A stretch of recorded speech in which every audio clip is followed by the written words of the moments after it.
आए और कथा का आनंद लें। बोल बा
अकारण करुणा वरुणालय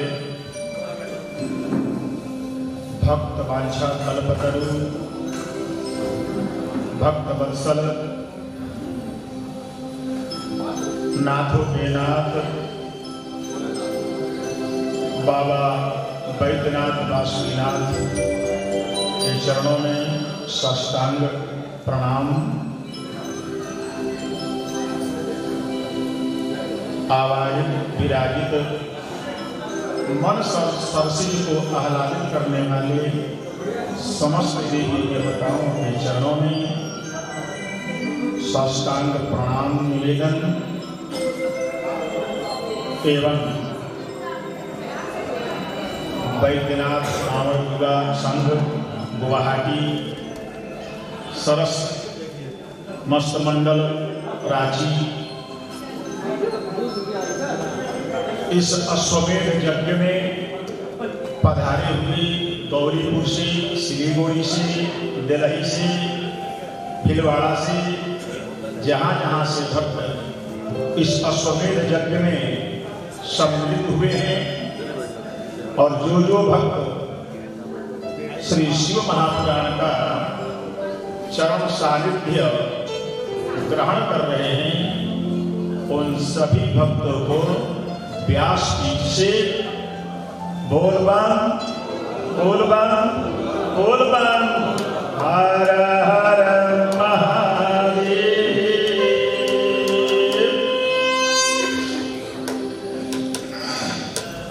आज ऐसे ही 2 दिन की अपेक्षा आज ज्यादा विलंब हो गया है, इसलिए कथा में कोई अन्यान्य भूमिका नहीं बनाते हुए सीधे कथा प्रसंग के तरफ पर कथा से हमारी व्यथा मिट जाए, हमारा मन क्रम वाणी निर्मल हो जाए, उससे पहले रामचरितमानस में विद्यमान सकल अपराध हरण स्तोत्र जिनका नाम रुद्राष्टकम है, आइए सब हम मिलकर रुद्राष्टकम का पाठ कर इस पाठ को बाबा बैद्यनाथ और बासुकीनाथ के चरणों में समर्पण करें।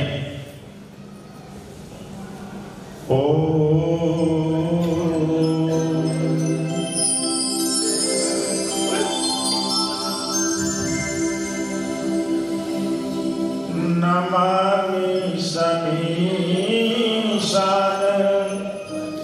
निर्वाण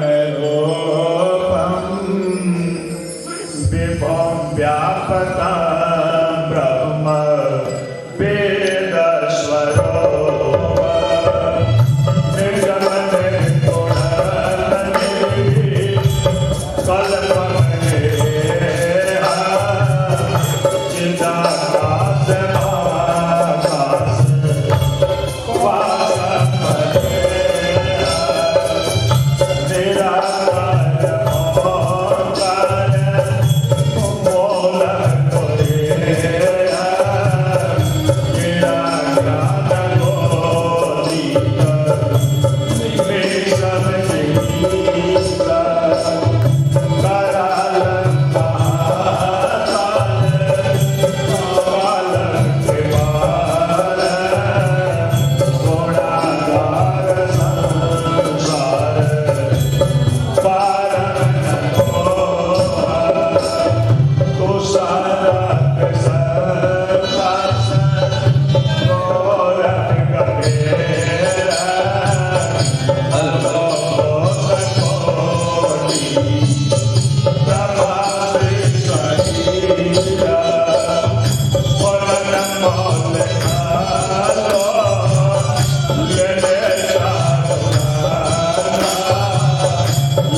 बाबा शुक्लेश्वर नाथ की जय, श्री बाबा बासुकीनाथ की जय। बोल बम बोल बम बोल बम।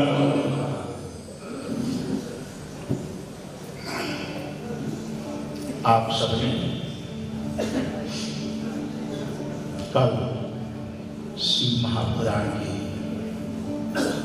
अंतर्गत रुद्र संहिता के द्वितीय खंड सती चरित्र का आप सबने अवगाहन किया।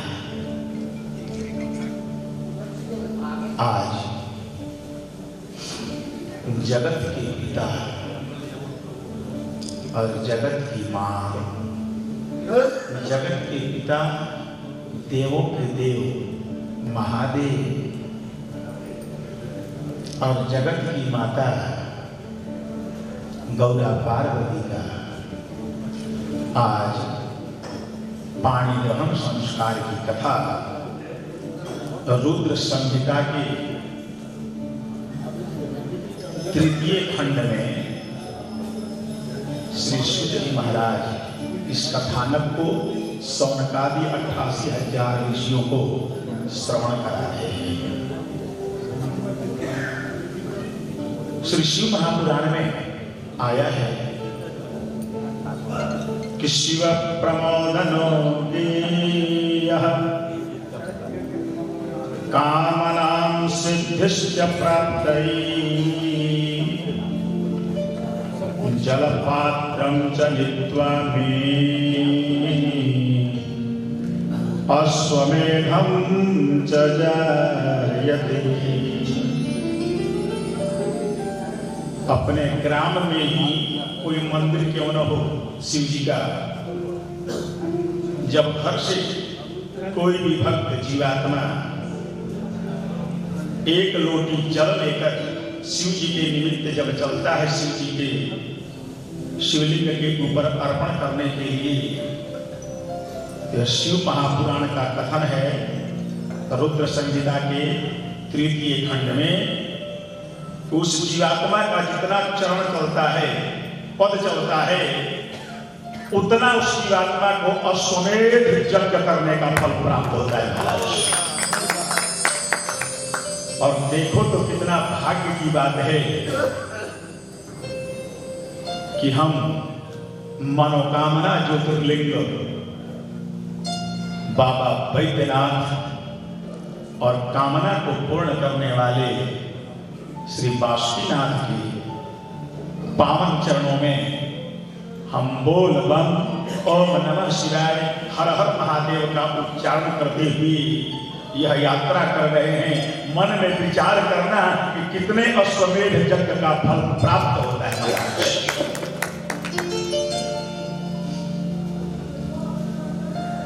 भागवत पुराण से एक बात कहूं आपको, भगवत जी का प्रसंग आता है जिसमें भागवत जी में उद्धृत है कि वंशकुले सुपुत्रस्य एकविंशतिकूलं तथा नरकं याति यदा यदा जीवा वैकुंठं लभते परम। भागवत जी में आया है कि कुल में, वंश में एक भी सुपुत्र हो जाए, एक भी भक्त हो जाए जो भगवत चरण का अनुगामी हो जाए, तो वह 21 कुल को अपने तारण कर देता है महाराज। भागवत जी की उक्ति है। तभी तो गंगा मैया का तपस्या कर करके गंगोत्री से प्रकट कराकर गंगा सागर तक ले जाना और गंगा जल का स्पर्श जो 59,999 उनके पितृश्वर जो भस्म हो गए थे कपिल ऋषि के श्राप से, जैसे स्पर्श हुआ सबने अपना अपना स्वरूप धारण किया है, सबके लिए अलग अलग पुष्पक विमान आया है और सभी गोविंद जय जय हरि गोपाल जय जय कहते हुए वैकुंठ की यात्रा की है। महाराज हम बड़े भाग्यशाली हैं कि ऐसे पावन मनोभावन मनोकामना शिवलिंग बाबा बैद्यनाथ के चरणों में जलार्पण करने हेतु हम सब उन्हीं का ध्यान करके यात्रा कर रहे हैं। महाराज एक बहुत सौभाग्य की बात है। आज कथा में प्रारंभ होने से पहले हमारे गुवाहाटी वाले भैया शंकर भैया ने कहा है भगवान के चरित्र से हमें दिशा निर्देश करने का प्रयत्न करिए। देखिए भगवान करुणायतन है, इनका नाम है। देखिए जहां पर लोग नहीं रहता हो, जहां पर लोग नहीं रहता हो, अगर एक शब्द में कहना हो तो क्या कहिएगा? निर्जन। निर्जन मतलब जहां कोई लोग नहीं है। तो एक ही शब्द में आपसे कह देता हूं कि कैसे दयालु हैं। भोले बाबा का क्या नाम है? भोले। भोले नाम है। भोले का अर्थ क्या है? भोले का अर्थ क्या है? दयालु। दयालु एकदम 99% सही है, 100% नहीं है। आशुतोष को नाम है, शीघ्र प्रसन्न होना उनका नाम है। भोले का अर्थ क्या है? एनीबॉडी, कोई पर्सन। सीधा साधा ये भी 99% सही है, 100% नहीं है। ध्यान दीजिए। भोले आपने अर्थ कहा है सीधा साधा। सीधा साधा बोलते हैं किनको? भोला भाला। भोला भाला मतलब सीधा साधा। भोले का अर्थ नहीं है। भोले का अर्थ है कि जीवात्मा जिस कामना से देवाधिदेव महादेव का ध्यान करके केवल कहता है भो, तब तक शंकर जी कहते हैं कि ले। नाम हो गया भोले। बोल भोले बाबा की। इतना दयालु है। आपने कहा भो और शंकर जी ने कहा ले, नाम हो गया भोले। ऐसे भोले कि कोई बेलपत्र चाहता है, कोई चंदन चाहता है, कोई अक्षत चाहता है। एक चोर अपना शरीर ही चढ़ा दिया करता है। कई बार आपने सुना होगा, शिव जी का प्रसन्न हो जाना, बरदान दे देना। कितने भोले हैं। आइए कल की कथा में आपने सती चरित्र का श्रवण किया और उसमें चौपाई का श्रवण किया था आपने कि सती मरत हरिशन बर मारा, जन्म जन्म शिव पद अनुराग। मेरा जब भी जन्म हो, जन्म के बाद जन्म हो, जन्म के बाद जन्म हो, जन्म के बाद जन्म हो, पर मेरे पति केवल भोले बाबा ही बने। सती का वियोग होना। देखिए सती को जलाने का सामर्थ्य अग्नि देवता में है?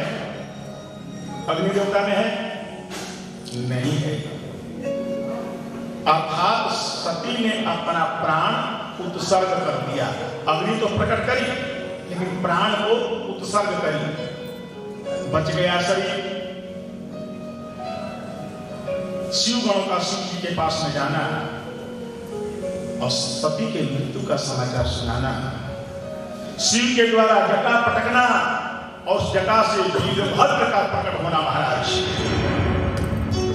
और वीरभद्र को आदेश देना, वीरभद्र का यज्ञशाला में जाना। मुखा नाम की ऋषि यज्ञ करा रहे थे, उनके दाढ़ी मुझ को नोच देना और एक ही थप्पड़ के प्रहार से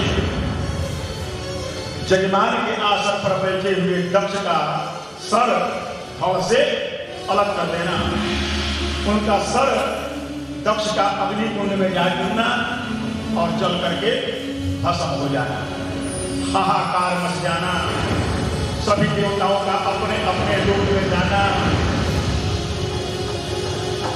पुनः सभी देवताओं का शिव जी से प्रार्थना करना। शिव जी का अब देखिए कितने दयालु हैं कि देवताओं ने प्रार्थना किया कि प्रभु जब तक आपकी कृपा नहीं होगी तब तक यज्ञ पूर्ण नहीं होगा। आज भोले बाबा का यज्ञशाला में जाना और बकरा का सिर दक्ष के धड़ के ऊपर लगाना, दक्ष का जीवित होना और मैं करना, मैं अहंकार का बीज है। अच्छा, दुनिया में कौन सा ऐसा राक्षस है जो न दिन में मरता है, न रात में मरता है, न अस्त्र से मरता है, न शस्त्र से मरता है, न घर के भीतर मरता है, न बाहर मरता है, न नर से मरता है, न पशु से मरता है, वह पास्ट प्रेजेंट फ्यूचर कभी नहीं मरता है। उस राक्षस का क्या नाम है? नो नो, और राक्षस का नाम है मैं। राक्षस का नाम है मैं। हिरण्यकश्यप में भी तो मैं आ गया था। मैं एक ऐसा अहंकार है जो न दिन में मरता है, न रात में मरता है, न अस्त्र से मरता है, न शस्त्र से मरता है। महाराज, आज यज्ञ पूर्ण हुआ। शिव भोले बाबा, देखो जितने देवता लोग हैं सभी अपने पत्नियों से कुछ वर्ष के लिए, हजार वर्ष के लिए अलग जीवन यापन किए हैं, ऐसा उदाहरण मिलता है। लेकिन भोले बाबा एक क्षण के लिए भी अपने पत्नी से अलग नहीं होते महाराज। इसलिए सती के उस मृत शरीर को भोले बाबा ने अपने कंधे पर रखा है और इतना वियोग हुआ है जो त्रयोलोक में भ्रमण करना प्रारंभ कर दिए महाराज। जल का सूख जाना, हाहाकार मच जाना, त्राहिमाम त्राहिमाम हो जाना। त्राहिमाम महाशिव है, हे कनकनम मत्स्य है, हे राजा पुत्रये करती शिवानाम परमं परम। जीवों का कल्याण करिए हे दीनानाथ, हे भोले बाबा, हे भोलेनाथ। सभी देवी देवताओं का वैकुंठ में जाना, नारायण से प्रार्थना करना और नारायण के द्वारा एतद्धरं सुदर्शनो गेयः। बहुत ध्यान से सुनिएगा। सती चरणं प्रणामयेत् तस्याः द्वापञ्चाशत् खण्डम् सिद्धपीठम प्रजायते। बहुत ध्यान से सुनिएगा। श्री नारायण का द्वारा सुदर्शन चक्र छोड़ना, क्योंकि शिव जी के ऊपर से जब तक भार कम नहीं होगा तब तक उनका क्रोध शांत नहीं होगा। आज नारायण का सुदर्शन चक्र चलना और सबसे पहले सती आदिशक्ति जगदम्बा को प्रणाम करना और उनके चरण को खंड कर देना। चरण कहीं गिरा, घुटना कहीं गिरा, कटी प्रदेश कहीं गिरा, दांत कहीं गिरा, हाथ कहीं गिरा, जिह्वा कलकत्ता में गिरा और एक कटी भाग जिससे संसार का प्रतिपालन होता है, संसार का उदय होता है, ऐसे सिद्धपीठ का नाम हुआ कामाख्या धाम। वो कामाख्या मैया की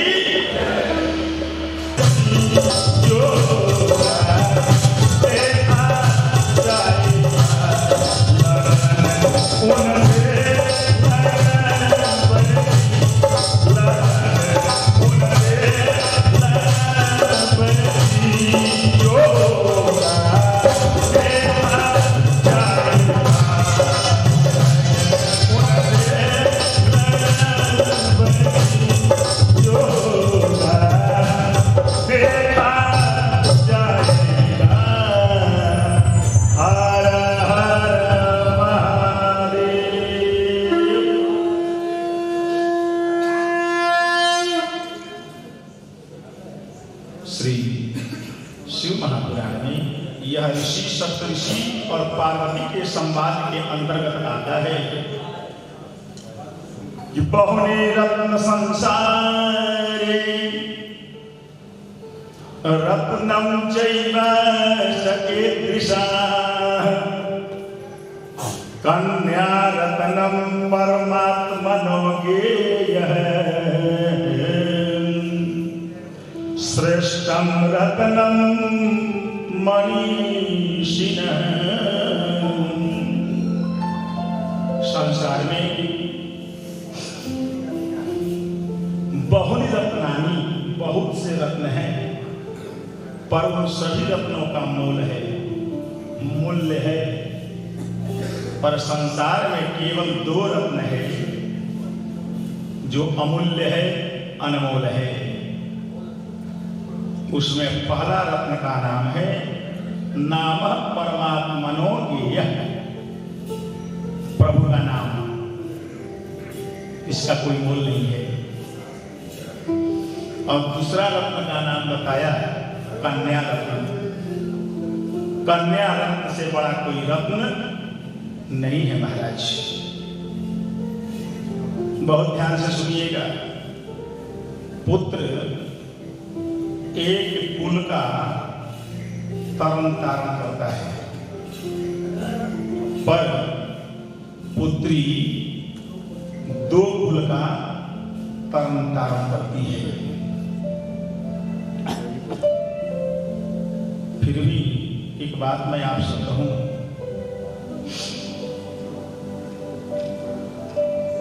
कन्या में वह सामर्थ्य है सहन की। अग्नि में रत्न को तपा दीजिए, माणिक को फट जाएगा। हीरा को तपा दीजिए, वो भी फट जाएगा, सहन नहीं कर सकता।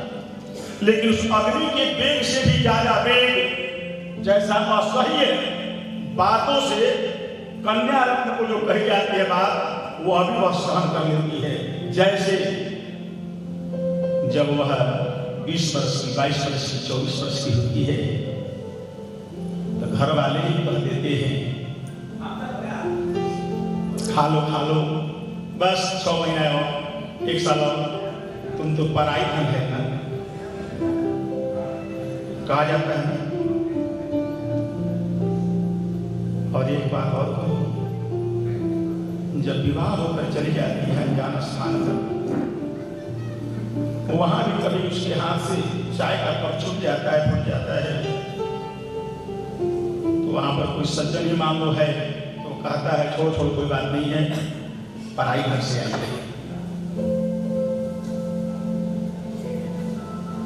कन्या का घर कौन है? जहां जन्म ली वहां कहा गया कि वो पराई धन है, और जहां गई वहां किसी प्रकार का कोई बात हुआ तो कहा गया कि पराई घर से आई है। मन में भाव आया कन्या को मैं पूछूं अपने पिता से कि मेरा ठिकाना कौन सा है। अब विवाह की मानो 2 दिन बच गए हैं, तो सभी देवता अपने अपने वाहन का तैयारी करना प्रारंभ करते हैं। इंद्र भगवान अपने ऐरावत को जल से स्नान करा रहे हैं, इधर जमराज भी अपने भैंस को स्नान करा रहा है, इधर विष्णु भगवान गरुड़ को स्नान करा रहे हैं। सभी स्नान करा रहे हैं, अपने अपने वाहन का तैयारी कर रहे हैं महाराज। इधर अब 1 दिन बचा है, मानो लिखा गया था कैलाश से हिमांचल राजा के यहाँ बारात संध्या 5 बजे निजी वाहनों के द्वारा प्रस्थान करेगी। अब सब देवता को यह संदेश लगना, खबर लगना, सबका तैयारी करना। इधर जब 3 बज गया, जब 3 बजा है तो कोई अब शिव जी सजे नहीं है, सजाने वाला भी कोई नहीं है। शिव जी के गण बोले, शिव जी के गणों ने कहा कि अभी तक तो आपका श्रृंगार करने के लिए कोई देवता आए नहीं। 4 बज गया। शिव गणों ने कहा, प्रभु आपको सजाने के लिए कोई आया नहीं, अब हम ही लोग आपका श्रृंगार करेंगे। तो शिव ही शंभो करही श्रृंगार। शिव जी के जो गण हैं, श्रृंगी, भृंगी, नंदी, ये सभी शिव जी को तैयार करने लग गए महाराज। और 15 मिनट के बाद शिव जी को तैयार करने लग गए। मुकुट बनाया, जटा पूरा हो गया था ना, जटा को समेट करके अब समेट कर बांधे कैसे, तो लाल रंग के सर्प को लिया और जटा में बांध दिया। अब देखो, अब वो जो सेवरा बांधते हैं ना, तो भृंगी गया जगह में 1,500-2 हजार सर्प नाच रहे थे। हमको भी शिव जी का बारात करना है, हमको भी शिव जी का बारात करना है। भृंगी बोला, सुनो, 10 mm का जितना सर्प है 100-150 उसमें से चलो। 10 mm के सर्प को ले आए और वो जटा में सबको बांध करके लटका दिया। छोटा छोटा सर्प लाया कॉम्बिनेशन के हिसाब से, यहाँ पर हरा हरा छोटा छोटा सर्प लगाया, बासुकी सर्प का जनेऊ बना दिया। और शिव जी पाउडर ये सब लगना चाहिए। एक भूत गया, अभी अभी कोई चिता साथ हुई थी, चिता का भस्म उठाया और ले आकर शिव जी के ऊपर में डाल दिया पूरा का पूरा। शिव जी का रूप विकराल खड़ा हुए शिव जी। तब तक बारात जाने के लिए सभी देवताओं की देवियां आई थी। शिव जी खड़े हुए, कोई वस्त्र है नहीं। वर का रूप जब देवियों ने देखा तो कहा, कोई पागल ही होगा कि अपनी बिटिया का विवाह ऐसे वैसे करेगा। भूतगणों ने कहा, वस्त्र तो चाहिए। तो बाघंबर शिव जी के ऊपर में लगाया। बाघंबर बार बार गिर जाता है। भृंगी बोला कि बेल्ट चाहिए। तो एक मोटा सा सर्प लेकर के आया, बेल्ट का रूप में लगा दिया और कहा, सुनो, सभी बारात में नाचेंगे कूदेंगे पर तुम हिलना मत। क्यों क्यों बोले? हिलेगा बाघंबर, हिलेगा शिव जी दिगंबर हो जाएंगे। जटाजूट पर चंद्रमा, गंगा मैया विराजमान, भोले बाबा। अब बारात करने के लिए विष्णु इत्यादि सभी देवी देवताओं का आना। और विष्णु भगवान बोले, सुनो, ऐसा दुल्हा देखा नहीं। अब देखो, आध्यात्मिक अर्थ मैं कल बताऊंगा, समय का अभाव है, इसलिए भगवान का जटा क्यों है, सर्प क्यों बांधा गया, बासुकी का जनेऊ क्यों, बाघंबर क्यों, भस्म क्यों लगाया गया, इसका व्याख्यान कल होगा। आज शिव जी विष्णु भगवान बोले, सुनो, इनके साथ बारात चलने का मतलब ये होगा कि जलपान भी करने को प्राप्त होने वाला नहीं है, इसलिए हम लोग आगे ही निकल पड़े। विष्णु भगवान समस्त देवताओं को लेकर के आगे चल पड़े हैं। और बारात जाने के लिए शिवगण के अलावा दूसरा कोई है नहीं। शिव जी बोले, सुनो, अपने वाले को बुलाओ, अपने वाले को बुलाओ। शिवगण बोले कि अपने वाले को तो निमंत्रण दिए नहीं है, अपने वाले को निमंत्रण नहीं दिए हैं। शिव जी बोले कि अपने वाले को निमंत्रण देने की आवश्यकता भी नहीं है।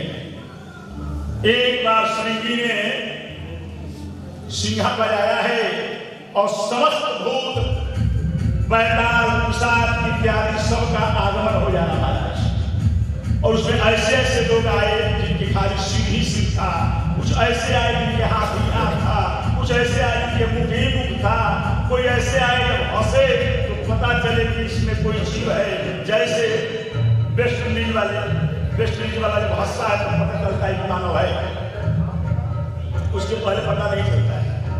सभी प्रकार के भूत प्रेत के साथ का आना और अपना अपना बाजा बजाना। और शिव जी का बारात, शिव जी का सवारी कहाँ से आ गई? तो शिव जी ने नंदी को बुलाया है। नंदी पर शिव जी बैठेंगे, फिर नंदी धर्म का प्रतीक है। और बैठे भी तो आगे मुख करके नहीं बैठे, पीछे मुख करके बैठे कि हम सबको देखते चलेंगे। सर्प का वो बांसुरी का पोंछ पकड़ लिए हैं और भोले बाबा विवाह करने के लिए पहुंच गए हिमाचल के घर में। कैसे पहुंचे हैं? तो नंदिया पे हो गया सवार, अरे नंदिया पे हो गया सवार, भोला जी का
गौरा माता के चरणों में अर्पण करने से अखंड सौभाग्य पार्वती की कृपा से निरंतर